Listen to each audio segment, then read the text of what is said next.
और ए के सिंह। और आज फिर हम अपने एलएलबी के इम्पोर्टेंट क्वेश्चन जो कहीं ना कहीं आपके एग्ज़ाम में आपको देखने के लिए मिलेंगे उनको देखेंगे, यानी कि जो कहीं ना कहीं आपके एग्ज़ाम में देखने के लिए मिलते हैं उन क्वेश्चनों को देखेंगे कहीं ना कहीं आप, जिससे अपने एग्ज़ाम में एक बेहतर स्कोर हासिल कर सको।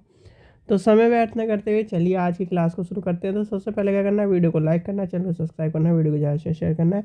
और दो यानी कि थर्ड सेमेस्टर के 3001 का पेपर का मैंने सारे क्वेश्चन आपके बता दिए गए।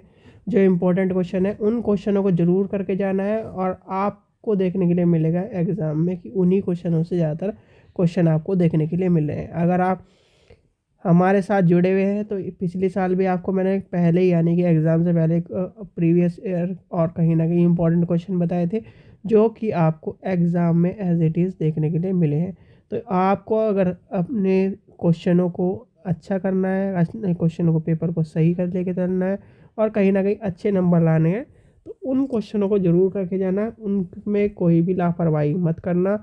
और क्वेश्चन बहुत से ऐसे हैं जो रिपीट होने के चांसेस रहते हैं, तो आपको सारे क्वेश्चन बता दिए गए 3001 के, तो जाकर देख सकते हैं। आज चलेंगे 3002 पर, यानी कि पब्लिक इंटरनेशनल लॉ में। और इसमें हमने 4 साल के पेपर है, 4 साल के पेपरों में से देखते हैं जो क्वेश्चन आपके इम्पोर्टेंट हैं। ये सारे के सारे पेपर आपको कहीं ना कहीं कहाँ पर मिले हैं, टेलीग्राम चैनल पर मिल गया क्वेश्चन। और जो सॉल्यूशन है अगर आप लेना चाहते हैं तो मात्र 100 रुपये में 4 साल का सॉल्यूशन आपको 4-5 पेपर का देखने के लिए मिल जाएगा।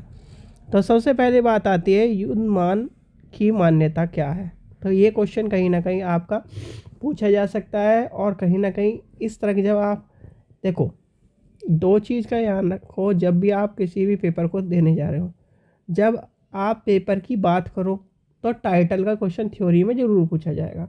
मान लीजिए आप किसी भी सब्जेक्ट से हो, मान लो आप लॉस के फील्ड में हो, एजुकेशन के फील्ड में हो, किसी के फील्ड में हो। अब लॉ के फील्ड में आपने यहाँ पब्लिक इंटरनेशनल लॉ है तो पब्लिक इंटरनेशनल लॉ के ऊपर तो एक टॉपिक के ऊपर क्वेश्चन पूछा जाएगा। फैमिली लॉ में फैमिली के ऊपर पूछा जाएगा। ठीक है, इस तरह से आपका कॉन्टैक्ट में कॉन्टैक्ट का पूछा जाएगा, टोर में टोर का पूछा जाएगा। तो इस तरह ये चीज़ें बीएनएस में बीएनएस के बारे में पूछा जाएगा। तो ये क्वेश्चन तो आपका एक मान लो पैट क्वेश्चन हो गया, यानी कि ये क्वेश्चन आना ही आना है। इस तरह क्वेश्चन आपको ध्यान रखना है। अब जैसे इंटरनेशनल लॉ की बात करते हैं तो इंटरनेशनल लॉ में कुछ क्वेश्चन जो 4 नंबर के वो आपको देखने के लिए मिल सकता है। जैसे युद्धमान है, युद्धमान मैक्सिमम यानी कि 50% का क्वेश्चन है, तो इसमें आपको ना यानी कि आ भी सकता है नहीं भी आ सकता है, ये वाली सिचुएशन रहती है। तो युद्धमान वैसे देख के जाना है, ये कई बार पूछा गया है। ठीक है, इंपॉर्टेंट क्वेश्चनों में से है ये, इतने इंपॉर्टेंट में से नहीं, जो फाइनल इंपॉर्टेंट जो मोस्ट इंपॉर्टेंट होंगे वो मैं आपको बताऊंगा। ये इंपॉर्टेंट क्वेश्चन है 3, ये क्वेश्चन आता ही आता है पैक्ट सेंट। ठीक है, तो पैक्ट सेंट वाला क्वेश्चन आपको देखने के लिए मिलेगा। अंतर्राष्ट्रीय विधि से क्या समझते हैं, ये क्वेश्चन आपको पता होना चाहिए। अंतर्राष्ट्रीय विधि से क्या समझते हैं और अंतर्राष्ट्रीय विधि के यानी कि जो फैक्ट है अंतर्राष्ट्रीय विधि की प्रक्रिया, अंतर्राष्ट्रीय विधि क्या है, तो ये आपको पता होना चाहिए। और शुद्ध नैतिकता, इसमें वाला क्वेश्चन 4 नंबर में पूछा गया है, तो ये आपको दोनों क्वेश्चन इंपॉर्टेंट रख लेने हैं। दोनों क्वेश्चन इंपॉर्टेंट है जो कि आपके पूछे जाते हैं। ठीक है, जैसे ये है, एक अंतर्राष्ट्रीय विधि एक दुर्लभ विधि है। ठीक है, यानी कि वीक लॉ है, तो उसमें भी आपको पता होना चाहिए। प्रथा के तत्वों के बारे में पता होना चाहिए। या फिर आपसे पूछा जा सकता है अंतर्राष्ट्रीय विधि के तत्व क्या हैं। ठीक है, सोर्सेज क्या हैं, तो आपको वो क्वेश्चन अगर वो पढ़ोगे तो आपको सारी चीज़ें आपकी कंप्लीट हो जाएगी। क्वेश्चन नंबर 6 इंपॉर्टेंट है, यानी कि राष्ट्रीयता और अधिवास में अंतर क्या है। ये आपका 4 नंबर में पूछा जा सकता है। राष्ट्रीयता से आप क्या समझते हैं उसके बारे में बताइए, और अधिवास के बारे में भी आपसे पूछा जा सकता है। फिर आता है अंतर्राष्ट्रीय विधि के अंतर्गत भूभागीय एवं इतर यानी कि एक्सटर्नल और इंटरनल के बारे में ये क्वेश्चन कम पूछा जाता है, तो इसे छोड़ दीजिए। फिर आता है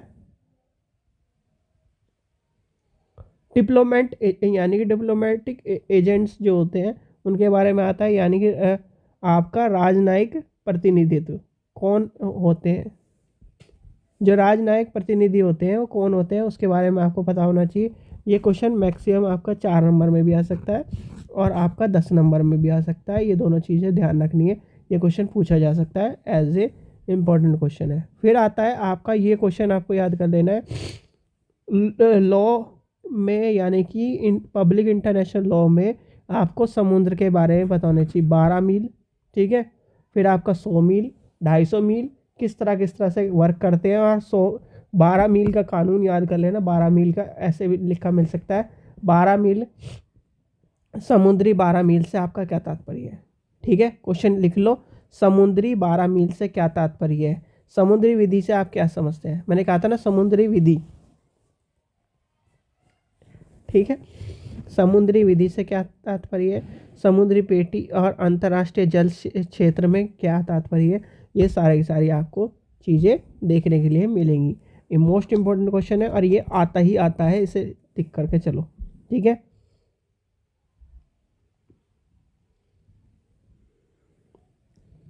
राष्ट्रीयता की को परिभाषित कीजिए। राष्ट्रीयता का अंतर्राष्ट्रीय विधि में क्या महत्व है, और राष्ट्रीयता को प्राप्त करने के तथा खाने के तरीके, यानी कि खोने के तरीके आपको पता होने चाहिए, ठीक है। यानी कि आपको उसके पाने के और लॉस्ट करने के तरीके पता होने चाहिए, ठीक है। डिस्कस द मोड ऑफ, आपको उसकी प्राप्त करना और खोना, ठीक है, ये आपको पता होना चाहिए। नाकाबंदी आपसे पूछा जा चुका है, तो ये दोनों क्वेश्चन भी इंपॉर्टेंट है इस क्वेश्चन में, यानी कि इसमें जो छोड़ने वाला क्वेश्चन है वो मैक्सिमम ये आ जाएगा 13 नंबर, ठीक है। एक आत्मवाद और इसका सिद्धांत आपसे पूछा जाता है, इसमें कहीं ना कहीं इतना इंपॉर्टेंट नहीं है। अंतर्राष्ट्रीय विधि के स्रोतों के उदाहरण मैंने कहा था, स्रोत आपको पता होने चाहिए, एक ही बार में आपको पता होने चाहिए भाई अंतर्राष्ट्रीय विधि क्या है, अंतर्राष्ट्रीय विधि से आप क्या तात्पर्य है, उसके सोर्सेज क्या है, ये आपको पता होने चाहिए। नाकाबंदी वाला क्वेश्चन कई बार पूछा गया है, तो आपको पता होना चाहिए, ठीक है। चलिए नेक्स्ट पेपर देखते हैं। नेक्स्ट पेपर में और सभी के एडमिट कार्ड नहीं आ गए हैं, जिन बच्चों के एडमिट कार्ड नहीं आए हैं, एडमिट कार्ड या तो कॉलेज में संपर्क करें या फिर मेल करो। 5 तारीख को पेपर है, क्योंकि सभी के एडमिट कार्ड रिलीज़ हो चुके हैं। जिन्होंने फॉर्म जमा कराया, जिनके फॉर्म में कुछ भी दिक्कत है इस बार उनके एडमिट कार्ड नहीं आए। मैं बता रहा हूँ किन किन के नहीं आए। कॉलेज यानी यूनिवर्सिटी में मैंने भी देखा है, बात करिए, सुनने में आया मुझे भी। जिनका यानी कि जैसे मान लीजिए आप ग्रेस से पास हो रहे हो, जैसे मान लीजिए फर्स्ट सेमेस्टर, सेकंड सेमेस्टर और आप थर्ड सेमेस्टर का फॉर्म भरा है आपने, ठीक है। ये समझिए फर्स्ट सेमेस्टर में आप फेल थे, ठीक है। सेकंड सेमेस्टर में आप ग्रेस से पास हुए हो, ठीक है। थर्ड सेमेस्टर आपने भरा है, तो उन बच्चों के एडमिट कार्ड रिलीज होने में दिक्कत हो रही है। यही कारण होगा जितने भी आप बच्चों का एडमिट कार्ड नहीं आ रहा है। बहुत से बच्चों का ऐसा हो रहा है जिनके ये देखिए, जो ये कह रहे समझिए कि फर्स्ट सेमेस्टर में हमने ग्रेस से पास हुए हैं, ठीक है।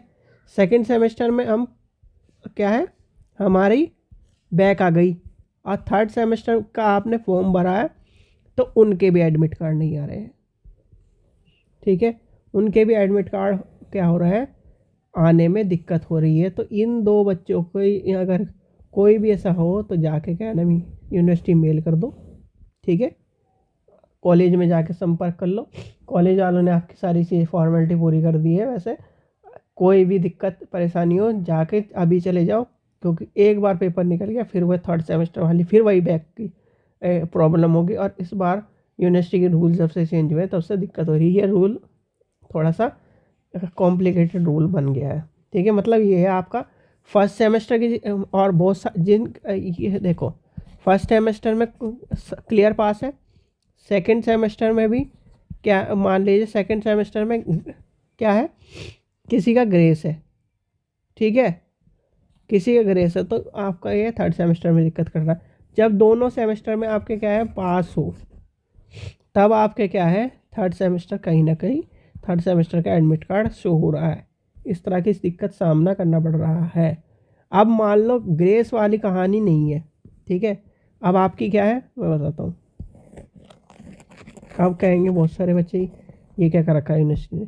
बहुत सारे बच्चों का हो रहा है कि फर्स्ट सेमेस्टर में एक में बैक है, मान लीजिए फर्स्ट सेमेस्टर में 1001 में बैक है किसी की, ठीक है। सेकंड सेमेस्टर उसका बिल्कुल क्लियर है, ठीक है, सेकंड सेमेस्टर बिल्कुल क्लियर है। और थर्ड सेमेस्टर का उसका एडमिट कार्ड आ रहा है, शो कर रहा है, क्योंकि उसने फर्स्ट सेमेस्टर की भी बैक पर रखी है। हो रही है कि नहीं कॉम्प्लिकेशन। तो यहाँ पर जो ये बच्चे आपका एडमिट कार्ड नहीं आ रहा है, वो अपने आप को देखे कि क्या उनकी इस तरह की सिचुएशन है कोई सी जो मैंने बताई है, और जिनकी ये सिचुएशन नहीं वाली उनका एडमिट कार्ड शो हो रहा है, ठीक है। तो ये आपको ध्यान में रखना है। और अभी भी एडमिट कार्ड, यानी कि आज 2 तारीख हो गई है, अभी भी जिनका एडमिट कार्ड नहीं आया मेल कर दो। मैं तो सबसे पहले यही कहूँगा, मेल कर दो। नहीं, अगर आप मान लो मेरठ के आसपास रह रहे हो, यूनिवर्सिटी कंफर्टेबली जा सकते हो, तो यूनिवर्सिटी चल जाओ। और यूनिवर्सिटी जाके कहीं ना कहीं या तो वीसी से के पास चल जाओ, या फिर कहीं ना कहीं छात्र निवारण केंद्र में पहुंच जाओ, ठीक है। वहाँ पे एप्लीकेशन दो, और कहीं ना कहीं अपने एडमिट कार्ड के, और नहीं तो पहुंच जाओ ऊपर स्टूडेंट सेल में, ठीक है। आपने एक बार भी एग्ज़ाम छोड़ा तो पूरा का पूरा ये मान लो आपका ईयर आगे खिंच जाएगा। जहाँ आप 3 साल में करने वाले थे या 5 साल में BLLB करने वाले थे, वो कहीं ना कहीं 6-7 साल में भी खिंच जाएगी। तो इस चीज़ का ध्यान रखना। चलिए अपने टॉपिक पे आते हैं। और थोड़ा सा अपना ये भी ध्यान रखो शरीर का, क्योंकि इस टाइम पे इस तरह का है कि जुकाम खांसी या फिर आपका शरीर बुखार के सिचुएशन ज़्यादा होती है, जिससे कहीं ना कहीं आपके एजुकेशन यानी कि पढ़ाई पर भी थोड़ा सा प्रभाव पड़ेगा। मेरे भी जुकाम खांसी और तबीयत खराब होने की वजह से थोड़ी सी वीडियो आपको नहीं मिल पाई, पर आपको टेंशन मत लीजिए, आपको सारे इंपॉर्टेंट क्वेश्चन मैं बता दूंगा, उन्हें रट लेने हैं, जिससे आपको कहीं ना कहीं एग्जाम में हेल्प मिल सके। इंपॉर्टेंट क्वेश्चन है, सूक्ष्म राज्य सम्मिलित राज्य क्वेश्चन पूछा जाता है, तो आपको पता होना चाहिए, ठीक है। अंतर्राष्ट्रीय विधि का तटस्थता, यानी कि आपको पता है इंटरनेशनल में 12 मील वाला क्वेश्चन जो आपको मैंने बताया था, वहीं से आपका आ जाता है। अंतर्राष्ट्रीय विधि की आत्मनिर्णय का अधिकार, ये वाला क्वेश्चन आपसे पूछा जाता है, इंपॉर्टेंट लगा लीजिए। ये आपको मैंने बता दिया, ये आपका रिपीट क्वेश्चन है, ठीक है। चलिए आगे चलते हैं। राज्य के क्षेत्रीय प्रभुसत्पत्ति की उस ये इतना इम्पोर्टेंट नहीं है, चलिए आगे चलते हैं। अंतर्राष्ट्रीय विधि को परिभाषित करिए, ये रिपीट क्वेश्चन है।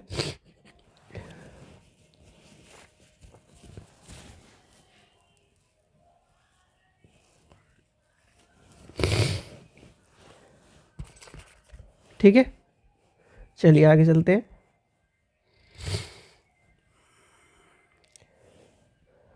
संधि अधिकार, ठीक है, और आपकी संविदाकर्ता का अधिकार, यह आपका कभी कभी क्वेश्चन पूछा जाता है, क्योंकि अंतर्राष्ट्रीय विधि क्या होती है, जितनी भी अंतर्राष्ट्रीय विधि है वो कहीं ना कहीं किस पे चलती है, संविदा पर चलती है। कॉन्ट्रैक्ट होता है, या फिर एक तरह से 2 देशों के बीच में क्या होती है, संविदा होती है। तो आपको पता होना चाहिए ये वाला कानून, यानी कि राज्य उत्तरदायित्व की परिभाषा और राज्य उत्तरदायित्व के परिणामों को निम्न संदर्भ में बताइए। तो ठीक है, ये वाला क्वेश्चन आपसे पूछा जाता है। जब भी आप पब्लिक इंटरनेशनल लॉ पढ़ोगे, ठीक है, पब्लिक इंटरनेशनल लॉ पढ़ोगे, तो आपको ये याद कर ले, एक क्वेश्चन को कभी भी मत छोड़ना, जो कि है समुद्री तट और समुद्री सीमा। याद रखना, समुद्री तट और समुद्री सीमा का, ठीक है। समुद्री तट और समुद्री सीमा का कानून आपको पता होना चाहिए। जैसे समुद्री तट पानी पर समुद्री राज्यों के क्षेत्रीय अधिकार की विवेचना कीजिए, ये क्वेश्चन आपसे पूछा जाएगा। तो ये आपका हो गया इंपॉर्टेंट क्वेश्चन। मान्यता को परिभाषित कीजिए, इस प्रकार को यानी इसके प्रकारों को भी बताइए, ठीक है, क्या है ये, इतना इंपॉर्टेंट क्वेश्चन नहीं है। फिर आपका आ जाता है नाकाबंदी, है आपका रिपीट क्वेश्चन है, ठीक है। चलिए, नए अंतर्राष्ट्रीय विधि की परिभाषा बतानी है, और कहीं ना कहीं उसके विषय में यानी कि तेजी से बढ़ने वाले कारण को देखना है। ये इतना इंपॉर्टेंट क्वेश्चन नहीं है। चलिए आगे चलते हैं, जो कि आपका इंपॉर्टेंट क्वेश्चन है, आशय क्या है, ये इंपॉर्टेंट क्वेश्चन है। आशय क्या है,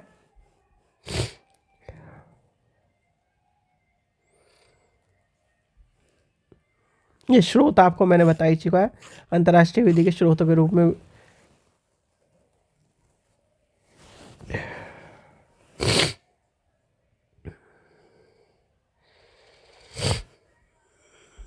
चलिए आगे चलते हैं, देखते हैं। महासागर ये वाला क्वेश्चन इंपॉर्टेंट है। महासागर क्या है? महासागर पर एक राज्य को प्राप्त स्वतंत्रताओं का वर्णन कीजिए, आपसे पूछा जा सकता है। हस्तक्षेप और उसके प्रकारों की परिभाषा कीजिए। ठीक है, ये इतना इम्पोर्टेंट क्वेश्चन नहीं है, इसे छोड़ा जा सकता है। अंतर्राष्ट्रीय विवादों को शांतिपूर्ण निपटाने के जो साधन है वो आपको पूछे जाते हैं। ये इम्पोर्टेंट क्वेश्चन है, इसे याद करना है आपको। अंतर्राष्ट्रीय विधि के विभिन्न स्रोत इस तरह से पूछा जाता है। अंतर्राष्ट्रीय विधि से आप क्या समझते हैं? अंतर्राष्ट्रीय विधि का महत्व बताते हुए उसके स्रोतों का वर्णन कीजिए। ठीक है, अंतर्राष्ट्रीय विधि के अर्थ पर आलोचना कीजिए, इंपॉर्टेंट क्वेश्चन नहीं है। क्षेत्रीय संप्रभुता, ये क्वेश्चन पूछा जाता है। क्षेत्रीय संप्रभुता ये इंपॉर्टेंट क्वेश्चन है, 11 नंबर का इंपॉर्टेंट क्वेश्चन है, इसे भी छोड़ दीजिए।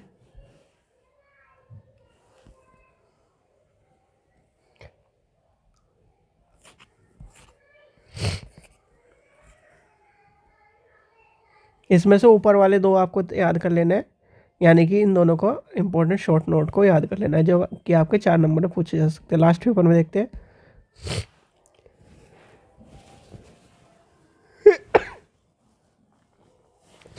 सॉरी, ये आपका पूछा जा सकता है, इम्पोर्टेंट क्वेश्चन है। फिर आपका इम्पोर्टेंट क्वेश्चन बनता है अच्छा, महाद्वीपीय समुद्री तल का क्वेश्चन पूछा गया है। तो महाद्वीपीय और समुद्र महाद्वीपीय हो गया, ये सारे क्वेश्चन मैंने आपको बताया इंपॉर्टेंट है। चलिए आगे देखते हैं और कौन सा इंपॉर्टेंट है। ये आपका रिपीट क्वेश्चन हो रहा है। ठीक है, ये रिपीट है, ये रिपीट है, तो दोबारा इंपॉर्टेंट बताने की जरूरत नहीं है। अंतर्राष्ट्रीय विधि शास्त्र का ये क्वेश्चन एक बार पूछा गया था, इसे लगा लेना इंपॉर्टेंट, कहीं ना कहीं विधि शास्त्र का। अंतर्राष्ट्रीय संधि को परिभाषित कीजिए, इंपॉर्टेंट क्वेश्चन, अंतर्राष्ट्रीय संधि। ठीक है, राज्य की मान्यता क्या है और मान्यता को विभिन्न भेदों का वर्णन कीजिए, ये आपका आ जाता है। अंतर्राष्ट्रीय विवादों के शांतिपूर्ण निपटाने के तरीके आपको बताया है, रिपीट क्वेश्चन है। ठीक है, फ्रीडम ऑफ हाई यानी कि खुले समुद्र की स्वतंत्रता, ये आपको पता होना चाहिए। और तटस्थ ताकि अवधारणा, ये दोनों क्वेश्चन इंपॉर्टेंट है।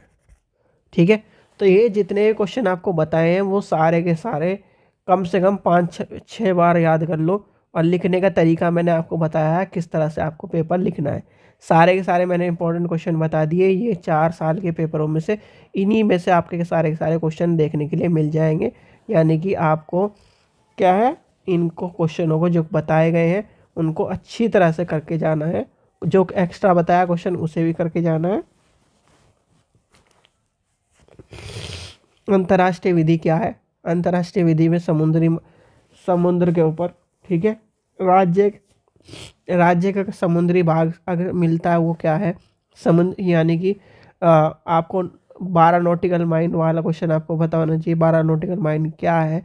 ठीक है, ये सब चीज़ें पता होना चाहिए, कितने दूर कितनी मील्स तक होनी चाहिए, सारा क्वेश्चन आपको मैंने करवाए हैं। ठीक है, तो ये क्वेश्चन होते हैं इंपॉर्टेंट। ये आपका हो गया इंटरनेशनल लॉ का। फैमिली लॉ आपका करा दिया, इंटरनेशनल लॉ करा दिया। अब आपका क्या है, नेक्स्ट पेपर देखेंगे 3003। तो 3003 की वीडियो अलग मिलेगी। तो इस तरह से सारी वीडियो आपको मिल जाएगी। सारे के सारे इंपॉर्टेंट आपको क्वेश्चन कर लेने हैं। एडमिट कार्ड किसी का नहीं आ रहा है, मुझे भेजो रोल नंबर, सॉरी अपना रोल नंबर भेजो, मैं निकाल के दूंगा। ठीक है, अगर नहीं मिल रहा है आपको तो आप एडमिट कार्ड का लिंक मैंने कहाँ पर डाला हुआ है, टेलीग्राम चैनल पर डाला, वहाँ से जाकर देख लो। तब भी नहीं आ रहा है, एक बार मुझे भेज दो। ठीक है, आपका कोई भी परेशानी होगी तो मैं बता दूंगा। अगर कोई वैसी दिक्कत होगी तो आप क्या है, यूनिवर्सिटी में मेल कर दो। ठीक है बच्चों, कोई भी परेशानी हो, हिंदी मीडियम वाले थोड़ा सा ध्यान रखना। सर्दियों का टाइम है, पेन वो लेना जो कंफर्टेबल हो, और लिखने का क्या है, प्रैक्टिस कर लेना। ठीक है, 2-3 दिन है आपके पास, लिखने की प्रैक्टिस कर लो।